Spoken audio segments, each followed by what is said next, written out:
Hi everyone, welcome back. I'm Michael Sandler, your host on Inspire Nation. If you've ever wondered why we're here, what we're supposed to do, or if it's a special time for humanity, and why in the world there's suffering if there's a God, then do we have a special show for you. Today we'll be talking with Paul Selig. He's an intuitive, a channeler, a clairvoyant, and earlier in his life graduated with a master's from Yale and served on the faculty of NYU for 25 years. Today we're going to talk about a channeled work of his, the Book of Mastery, and what we can all learn from the words on its pages. I found the book quite profound, understatement, and one I want to read again and again and again. For in its pages is a simplicity and a wisdom I've rarely encountered. And I want to be reminded of that over and over again. So today we'll talk about what we're here for, where we're going, what it all means, and why in the world evil, in quotes, even exists. Plus, we'll talk about what it means to be a channel and clairvoyant and to do work that one never signed up for. Or maybe one did. So welcome to the show, Paul. Are you ready to shine? I'll do my best to shine. Thank you. Thanks for having me. Well, a mighty woohoo! And thank you for being on the show. So before we dive right into things, you channeled a session for me about a month or so ago so I could hear it for myself. To say it was fascinating was an understatement. It was really like hearing water gushing out of, not just out of a fountain, it was like it was coming straight out of the fire hydrant. So I'm wondering how this began, and I heard that you had an experience in 1987. What was that experience? Well, people described it sort of as a spontaneous Kundalini awakening. I really don't know what it was. I was 25 years old. Mm-hmm. I was less than a year out of graduate school. I hit a real wall in my life. I had a list of things that I thought I needed to achieve in the world to make me okay, and I got the whole list. I wasn't okay, and I began to look for something more, really out of sheer necessity more than anything else.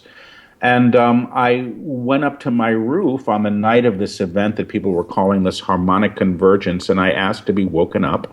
Mm-hmm. And I think at that moment in my life, for whatever reasons, I thought if you ask something like that, why wouldn't it happen? It was a real place of innocence for me because I'd been raised an atheist and was suddenly, believing that there was such a thing as a God. And I ended up having an experience of energy moving through my body. It went up through what I now know to be my chakras and out through the top of my head. At the time, I didn't know what the hell was happening, except I knew it was okay. And I started seeing little lights around people after that.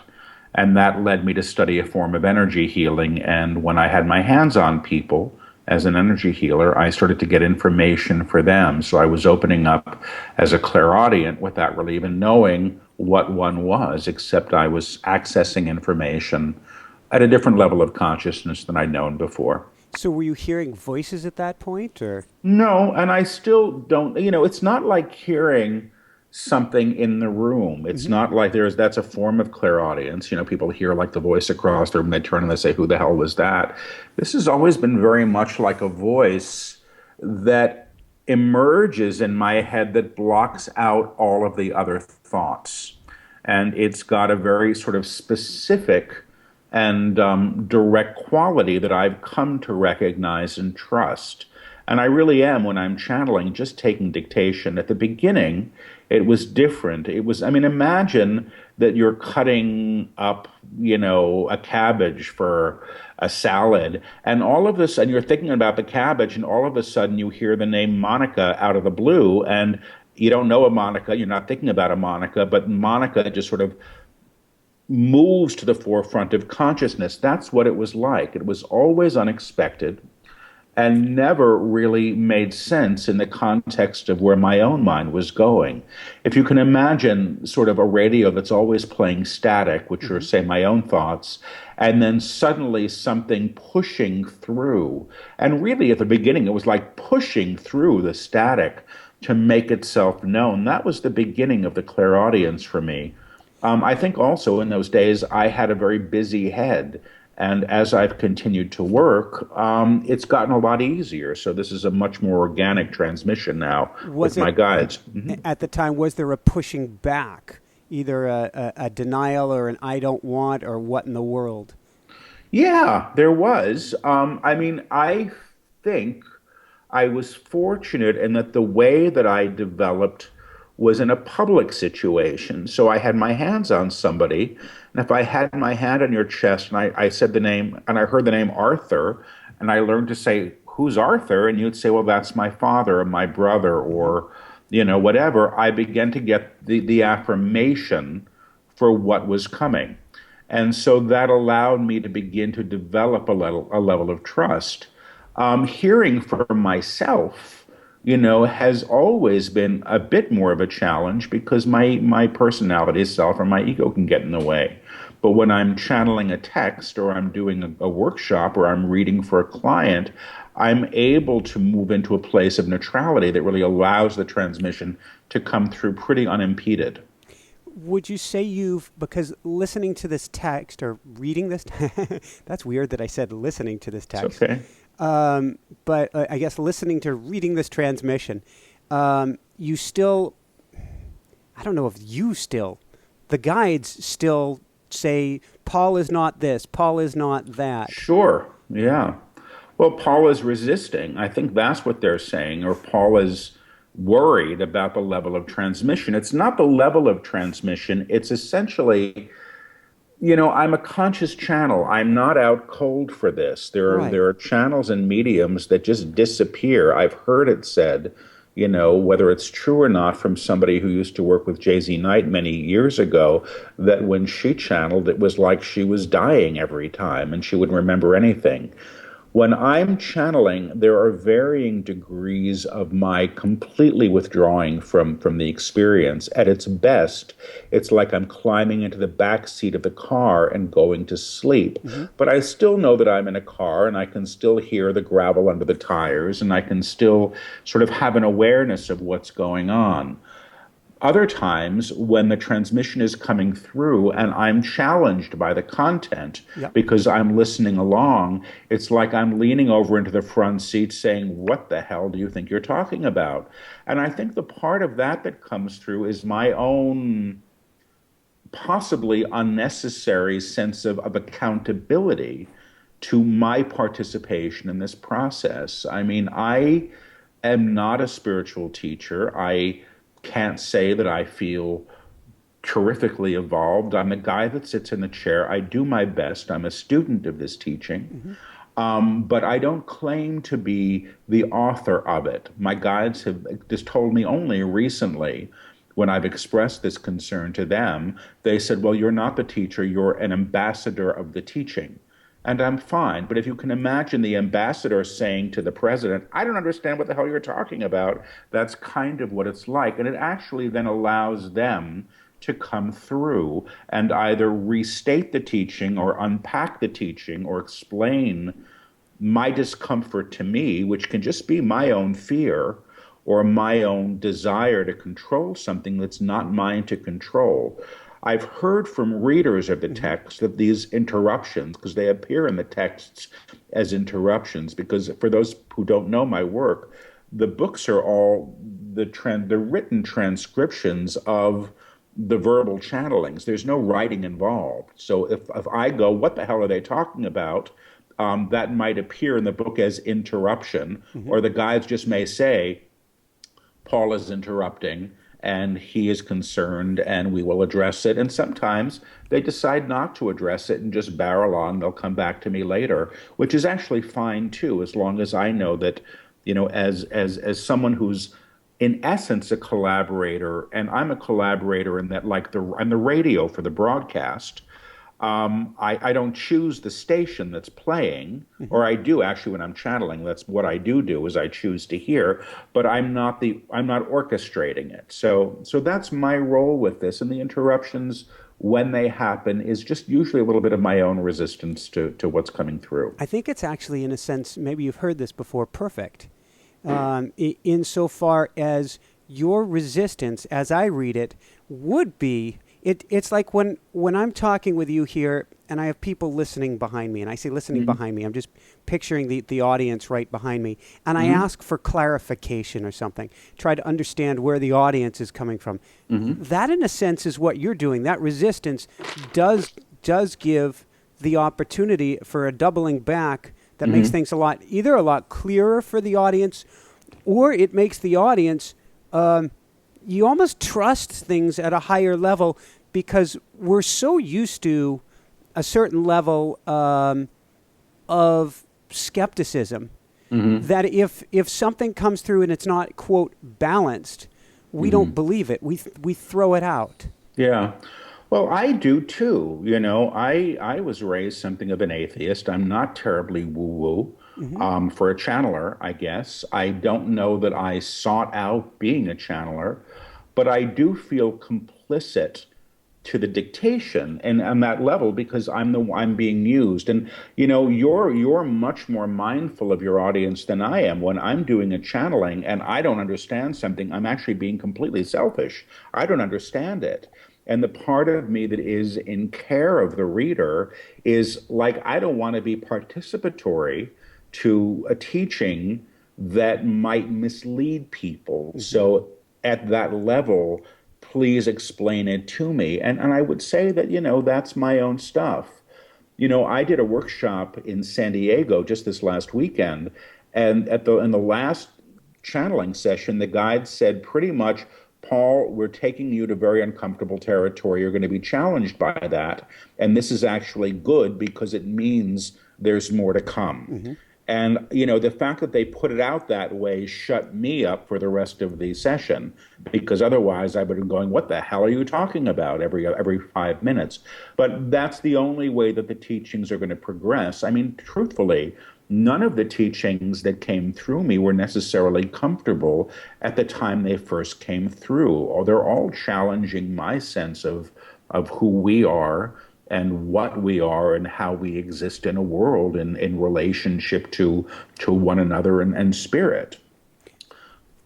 That's a perfect place to go. The last thing I asked before, let's actually go down that rabbit hole, is how much are you able to hook on? I'm picturing like climbing a wall, ice climbing. You've got your axe and you kind of hook on, or maybe it's actually hooking on to a tow rope or something and getting pulled ahead.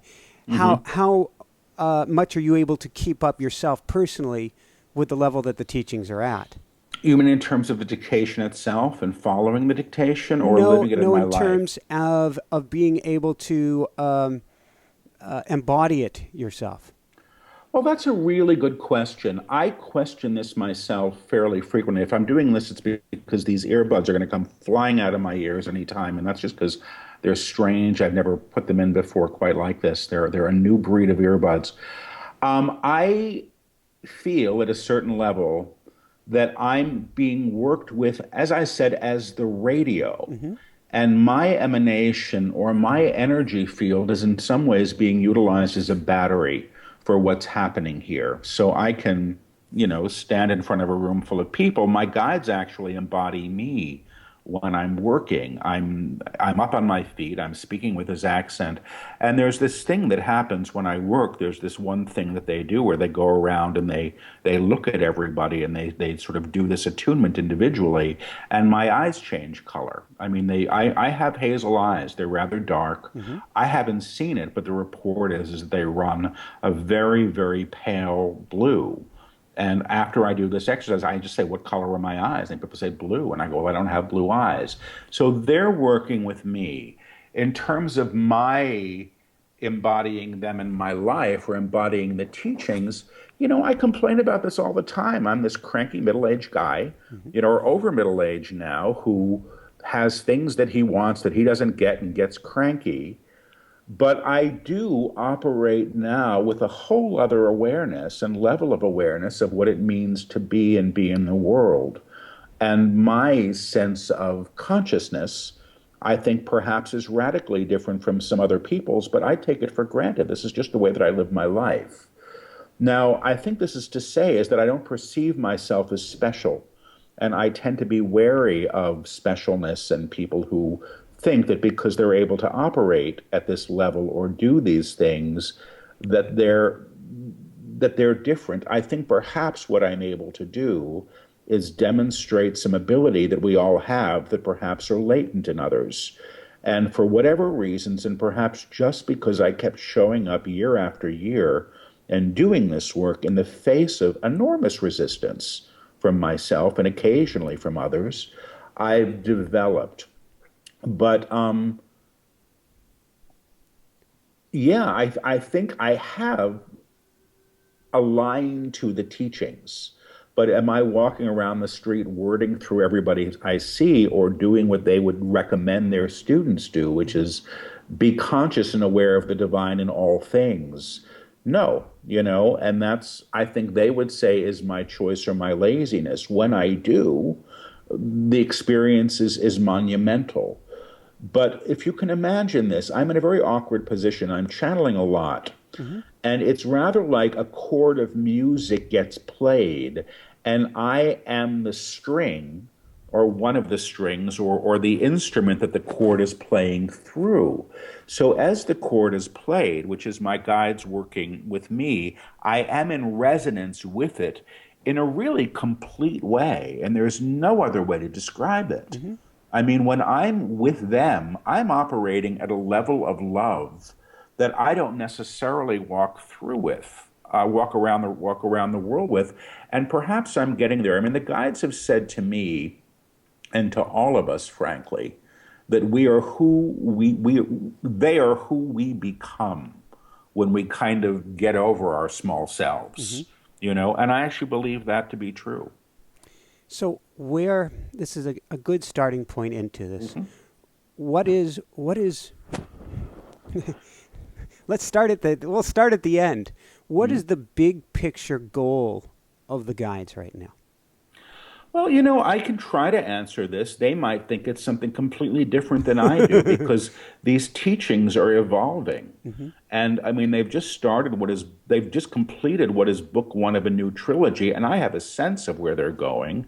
And I'm a little floored by it because I totally understand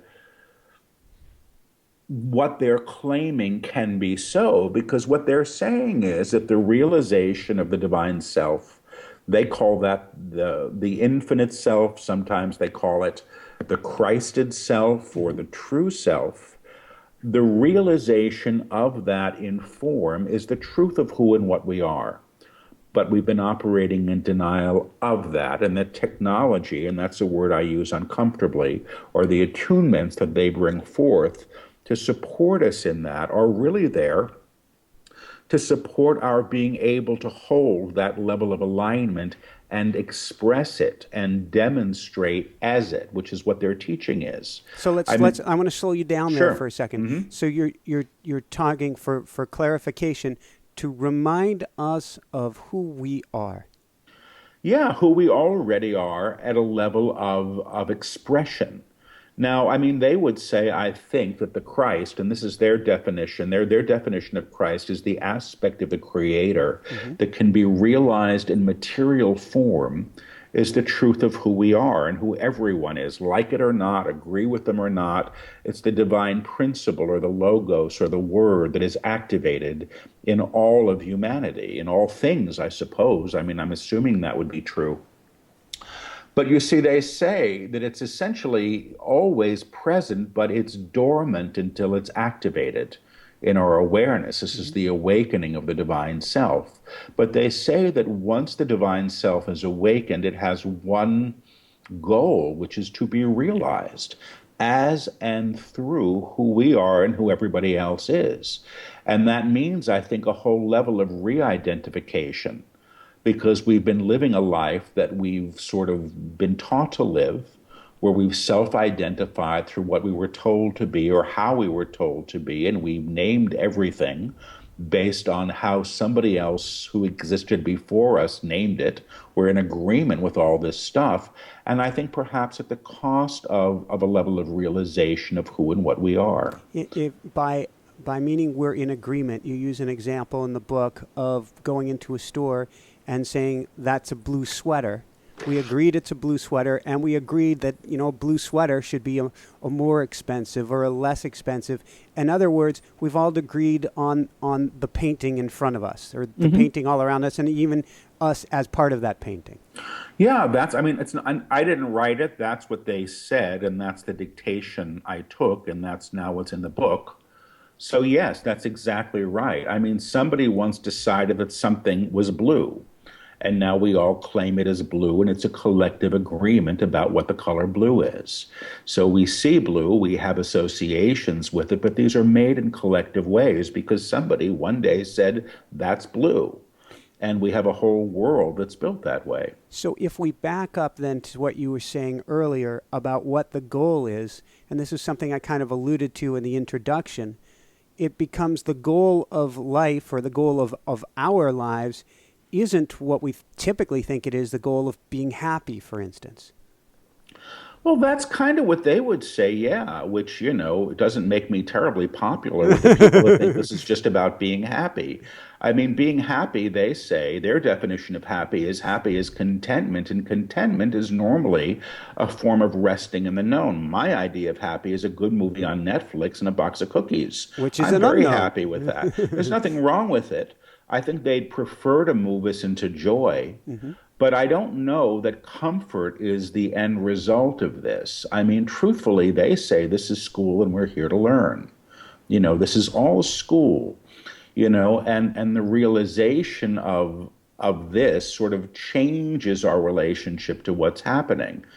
I don't think there's anything wrong with being happy. I aspire to it myself. And truthfully, if I didn't believe that this work would support me in this or support others in this, I don't know that I could do it. But I don't think that that's the end game. I'll tell you what I think the end game is, as I've been understanding it through them. The guides are teaching what they call the kingdom. And they say that the kingdom is the awareness of the divine in all manifestation. That everything is God, whatever you would call good or bad or whatever, it's still all the divine. Well, that's Christ said. That's the same thing, and this is what they're teaching. But they're also saying that it's a level of consciousness that can be attended to, but you don't see it through the small self or the personality structure that we know of as ourselves. The divine self, which they would say is the truth of who everyone is who gets to perceive that. But they also say that in moving to that level of awareness of what we see before us, we're actually transforming the physical plane that we share. We're lifting it in vibration, because they say how you witness anything informs it on the material realm. So much of what they're beginning to teach now actually has to do with witnessing and what they talk about as sort of the transformation of the material realm in consciousness, or as a result of consciousness. And in a sense, they're giving us our rose-colored glasses. No, not at all. Meaning a different way of perceiving things. They're giving us, they wouldn't say a different way. I guess they would, this is my guess, they would say that everything is choice, yes. But rose-colored glasses, I mean, it's been one of the apt criticisms, I think, of the New Age, which is we just want to make it pretty and we don't want to look at the dark stuff. And because, my guides say it's the fact that you call it the dark stuff that moves your vibration into an alignment with what you would call dark. I don't think it's about rose-colored glasses. I think it's about truth. And what the guides say truth is, and finally, there are different levels of truth. The truth of the matter is I'm in a male body and I'm, of a certain age and I'm here. But that, and perhaps that will always be true in this moment in time or in this lifetime. But there are other levels of truth that can be attended to, which is who the hell we really are beyond what we think. Because we've so self-identified with our form. Now, the guides actually are saying that, we've actually, until the physical body is realized is also divine, we're going to be stuck, because that's another way that we experience ourselves as separate from our true nature. They say everything is holy, as are you. It's fascinating. That's something that came up in the reading that you did with me, is they were saying that... I have to realize that the divine is even in those things that I think are not the divine, that there is no separation between the two. Yep, that's what they say, and they say it a lot in the new book.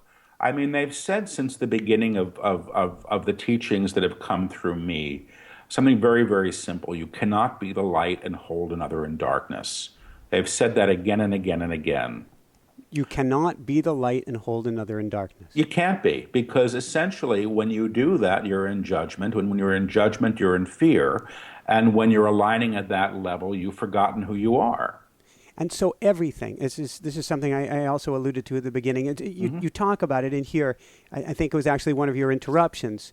You may have been hopping up and down. War. Yeah. What about it? That war, it too, is part of the everything that is the divine. Well, yeah. I mean, this is, I'm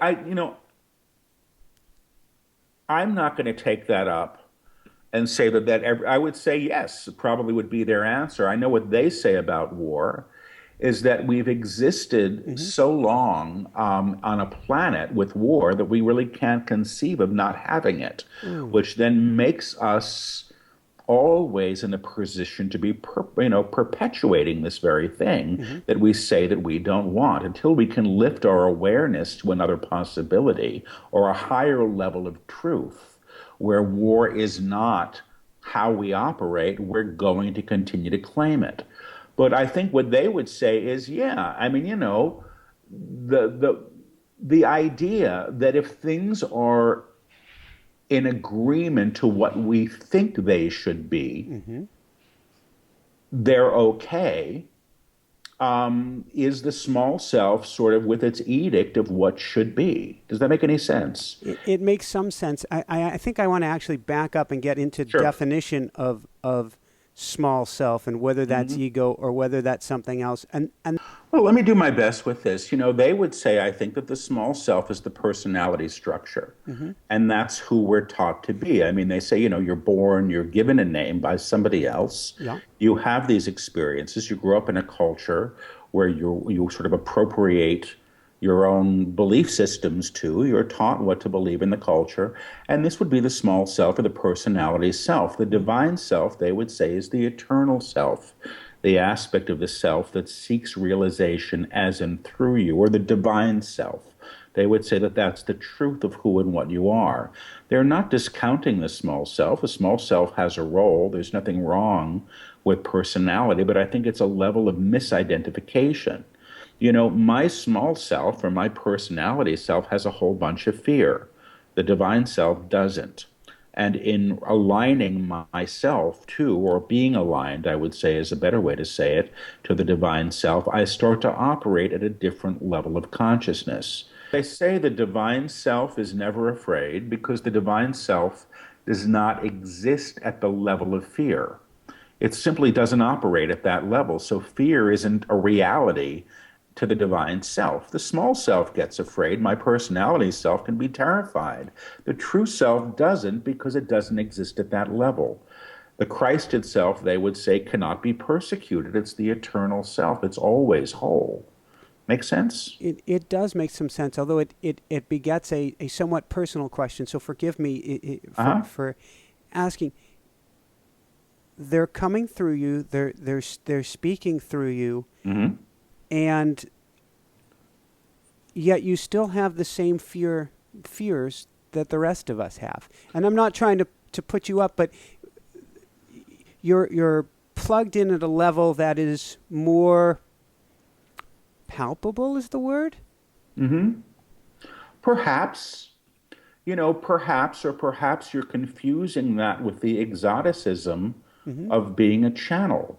I mean, honestly, some of the most evolved people I've ever met in my life could care less about channeling, and they're not running around to retreats, but they're really completely, in my opinion, I can be floored by their humility and their grace and the level that they operate on. So when I say that I still have fear, my human self is still present. Now, in some ways, I think you have to be conscious of confusing the radio with the broadcast. When I'm tuning into you psychically, I'm hearing you. I'm hearing your stuff. That's my practice. When I'm hearing my guides are the broadcast I'm playing.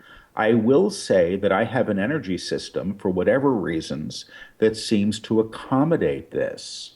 But I will also say, just so you know, that the level of fear that I operate with now is about 1,000,000 times less than I used to. Woohoo! Well, and I will say woohoo to that. Mhm. But, I mean, there are things about me that are just also intrinsically me. I'm kind of shy. I don't like crowds. I don't like loud noises. This is just parts of Paul. I don't judge them as good or bad. There are ways that I know myself.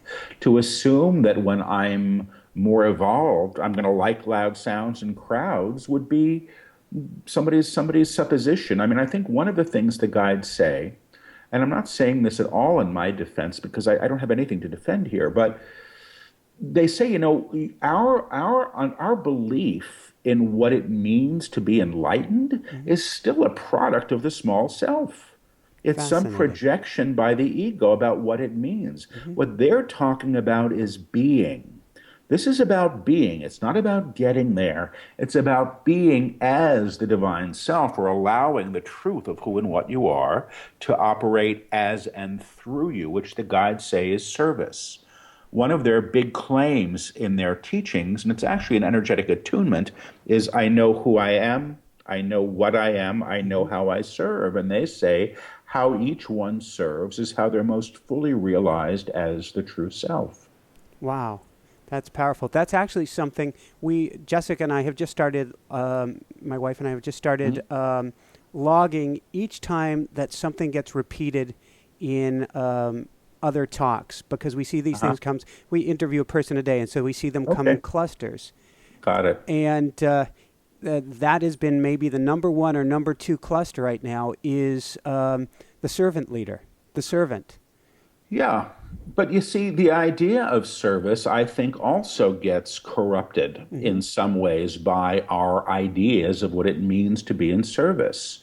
In the new book, there's some, there were several sections of the book that were actually lectures that were delivered during live streams. I do these live streams on Wednesday nights, and the guides would say at the end of the session, and by the way, this is in the book, and I go, okay. And we left some of the questions Hmm. from the Q&A, and there was this woman who said, and it's in the book. She said, I drive a school bus for a living, and I do all the work that your guides say. And when the kids get on my bus, I'm seeing the divine in each of them.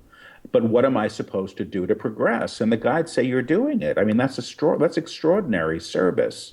But you see, sometimes we think I'm supposed to go be a Reiki master. I'm supposed to go be a nurse. I have a lot of nurses in my practice as clients, and some of them would be much, much happier doing something else.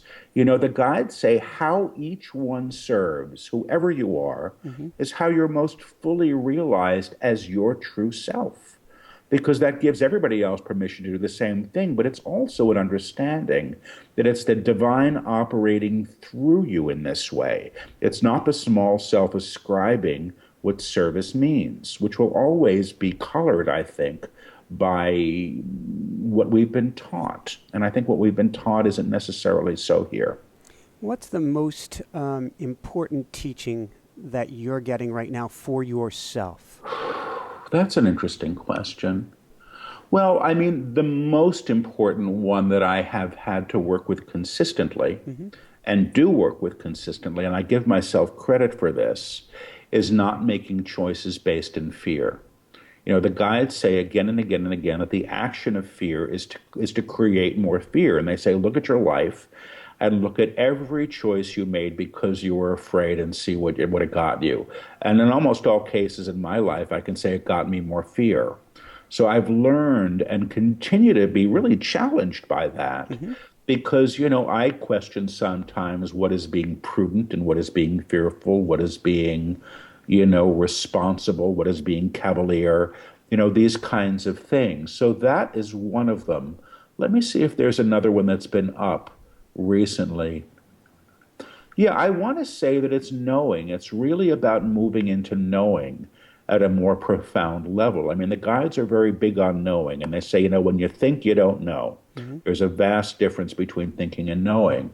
When I'm channeling, I'm in my knowing. I'm taking dictation, granted. And when I'm reading for clients, I'm operating in my knowing. When I'm trying to figure things out, I'm generally thinking in sort of in my small self. It's not that there's anything wrong with figuring it out, but it's vastly different from knowing. So I think this is one of the things that I've been working on within my own alignment, and it's been a very big teaching of the guide since the beginning. How does one, this is going to sound too simple, but how does one work on one's knowing? Oh, I think the first thing is by claiming it, Mm-hmm. by understanding the difference between the two things. I mean, one of the things the guides say is, go to a time in your life Yeah. when you knew something. Like, I knew the relationship was over. I knew I got the job. I knew the kid was sick, whatever. I knew whatever. And remember what it felt like to know.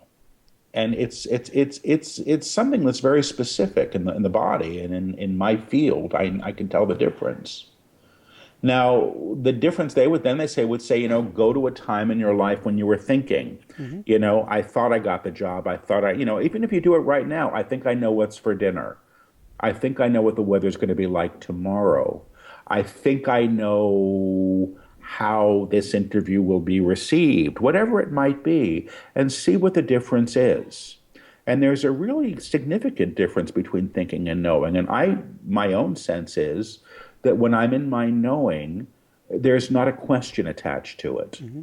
It's not arrogant knowing, I'm the best one here. That would be the ego. But the knowing of one's own inherent worth as a divine being is a huge thing. Well, let me pause you right there, because Sure. that's something the guides are going after again and again and Yeah. again and again and again in the book. Yeah. How do we, and they use the analogy of the mountain, they can't climb up the mountain for us. How do we begin to get how valuable we really are? Well, let's get the word valuable off the table, because Please. that's loaded, first of all. What is valuable? What is valuable is what's in my world. Somebody told me, you see these videos of like the concert violinist playing in the subway and everybody ignores him because he's got a hat, he's got a hat down collecting coins. You put him on a stage, people are paying $200 a ticket, and they're applauding because they've been told the value of something. Now, and we live in a world that believes, which is insane, that one man is more worthy than the next for whatever reasons. That's nuts. My guides say you were born, you have a right to be here. Whoever the hell you are, you were born, you already have the ticket. You're already worthy. Now, knowing one's worth is something different, and they talk about our divinity as our birthright. And they talk about all of this stuff is claiming your inheritance. I mean, I'm not a New Testament guy. I wasn't raised with this, but I think there's a line in the New Testament that it's, the Father's good wishes to give you the kingdom. Or, I think it's something like that. Mm-hmm. Essentially, it means that it's ours to claim, but we need to know that we're worthy of this. Now, I can't say, I know where I struggle with this still. And there are areas of my life where I do, and there are areas of my life where I don't anymore. But I will say, in my life, I've been as broke as anybody can be. I've been as frightened as anybody can be. I've been as ashamed of my body or my life or my whatever as anybody else can be. I know what these things are like. And frankly, I'm grateful that I know them, because when I'm reading people, which Mm-hmm. is one of the things I do, I recognize it when I tune in. I recognize what that note is that's being played, and can then consequently support people in moving past it or moving to a higher way of being. So I don't know, I went off on a tangent here, but this whole thing of worth, here's the simple metaphor that the guides give in the books. Mm-hmm. We're always ordering off of a menu, and the menu that we're ordering off of is what we think we can have. And what we think we can have is what we think we deserve or we're going to get. And that's it. So if my It's a menu, paradigm menu. totally, totally. But if I believe that I'm only allowed so much joy or so much whatever, that's more than likely all I'm going to claim. And until we realize that we can ask for more, and I'm not talking about more money, more this, more that, I mean the big more, a greater sense of our own worth. We can't claim more until we believe that we're worthy of it. And this is a challenge. I mean, it's been a challenge for me. I didn't come into this stuff because first of all, I'm not somebody that went looking for spirituality because my life was going so good.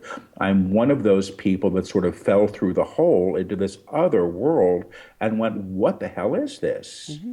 Because from where I came, which was pretty much atheism, to the belief that there was something more, whatever you want to call it, higher power, universe, God, was the equivalent of moving to a whole different continent. Because if there was such a thing, the world was not as I thought it was or was told it could be. I mean, I operate my work in many ways is as someone who's telepathic. That's the nature of my work. I hear. And an empath, I feel. I can, if you want to know what's going on with your wife, who I've never met, I can probably step into her by name and then begin to take on her stuff. That's what I do. It's what I sit in my office and do much of the day now. I used to be a college teacher, which was a whole other different thing. But the fact that, that that's even possible that I can do this and be accurate, and I've been filmed doing it, and it's kind of fascinating to see, means that I'm not just the physical body, nor are you, and that there are levels of exchange happening in consciousness all the time. I think that's very, very exciting, and hopefully one day science will catch up to it, but it means we're so much more than just the bodies we walk around in. So let's go from there to one of the big themes that they've been teaching. I am here, I am here, I am here. Mm-hmm. And what does that mean for us? Well, it's not a theme, it's a claim of truth. And the guides say that, and they say that they teach in claims of truth. And this is the third attunement or sort of claim of truth that they brought through in a text that really is working specifically and can be utilized again and again. I think there's a lot of them in the books, but this is one of the three I would call attunements. The claim I am, which is the divine self, or and that's the truth, they would say, of who and what you are. In its expression, I am here, is how it is realized. And the claim, I am here, I am here, I am here, they will say, is activating one at that level. They do it in workshops. The guides actually, this is the thing where my eyes change, which is so odd. The guides walk around to people, or I walk around, and then they're working through me, and they say to somebody, you are here, you are here, you are here. And the person responds, I am here, I am here, I am here. And what the guides say they're doing is they're seeing beyond the small self or the personality structure or the incarnations that have been held to the eternal self, to the divine self, and recognizing it. You, the truth of who and what you are, is here, is present as you. And the claim, I am here, I am here, I am here, is the claim of this. It's the claim of that level of realization.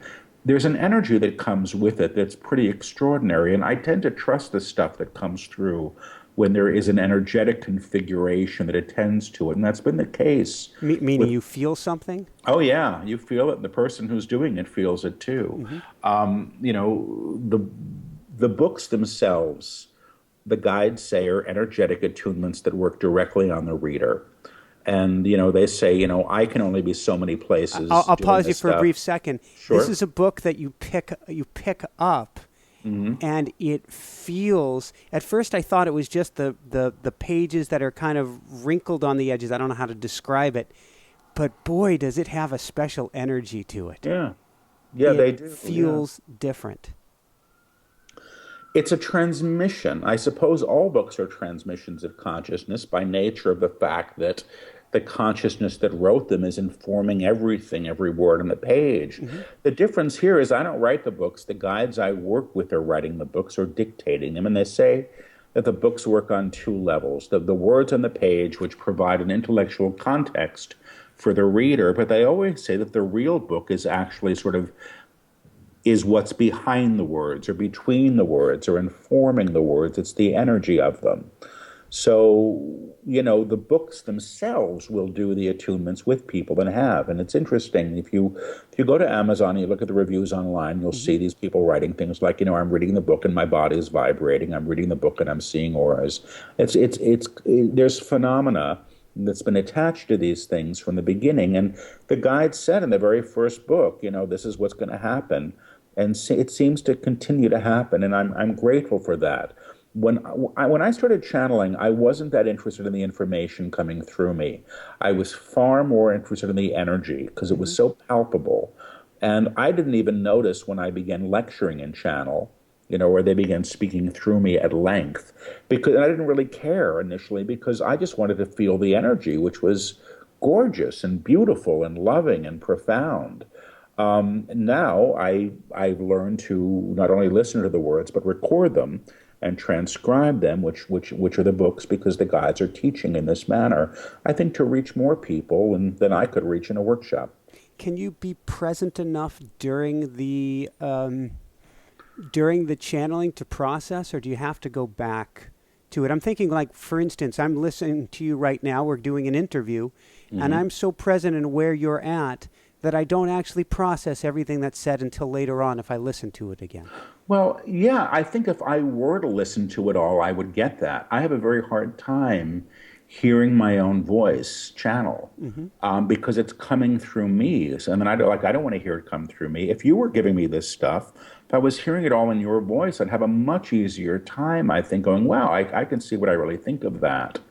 Um, there's a lovely woman who's been transcribing lectures for me for a bit now. She just does this. She's a student of the work, and she's been transcribing the live streams. And I do read these things, Hmm. and I'm fascinated because they're really often beautifully structured lectures. And I just was sitting there with my eyes closed, hoping I can keep the dictation up.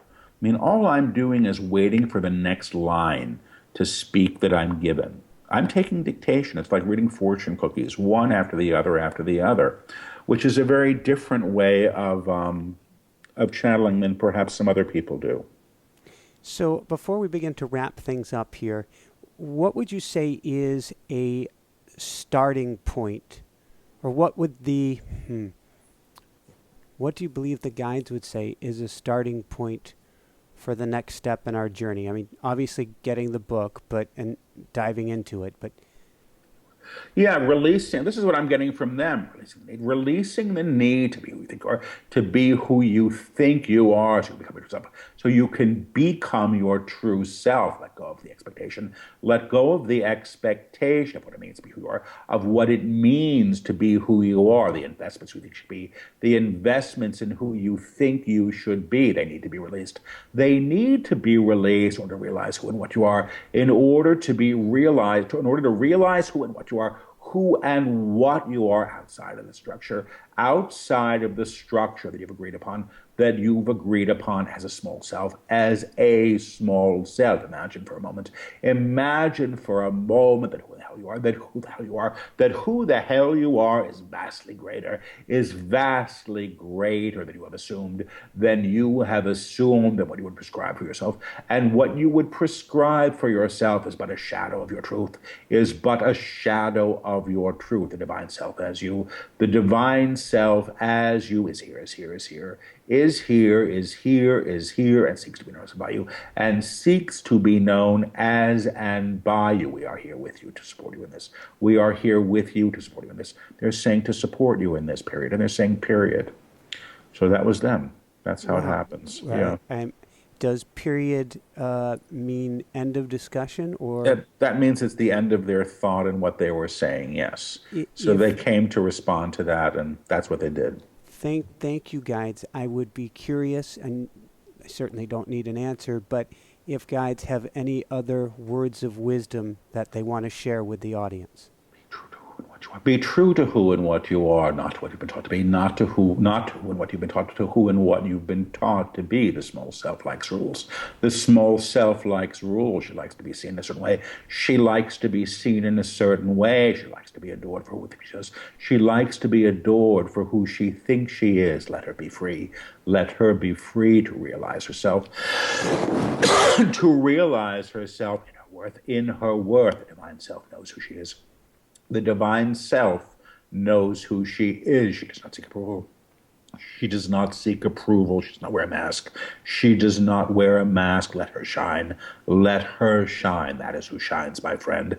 That is who shines, my friend. The truth of who and what you are. The truth of who and what you are. Not who you think you are. Not who you think you are or should have been. Or should have been or may one day be. Or may one day be. Period, period, period. Period, period, period. Thank you, guys. Thank you. Then just a few quick wrap-up questions for you. Mm-hmm. A personal question we like to ask all of our guests, which is what personally brings you the greatest happiness, or what I call the woohoo factor? Ask me that the next time we talk, because I think it's changing. Mm-hmm. I was a classroom teacher for 25 years, and I really loved teaching. I really loved the classroom. And I suppose I'm still doing it. I'm doing workshops all over the place, but there's a real difference between allowing the guides to work through me and sort of being that. So that was one thing that gave me great joy, because I think it was the best part of me who would come forward for that work. Other than that, I love being on this adventure, whatever the hell it is. And I'm somebody that doesn't necessarily like adventures, but this one I seem to be on.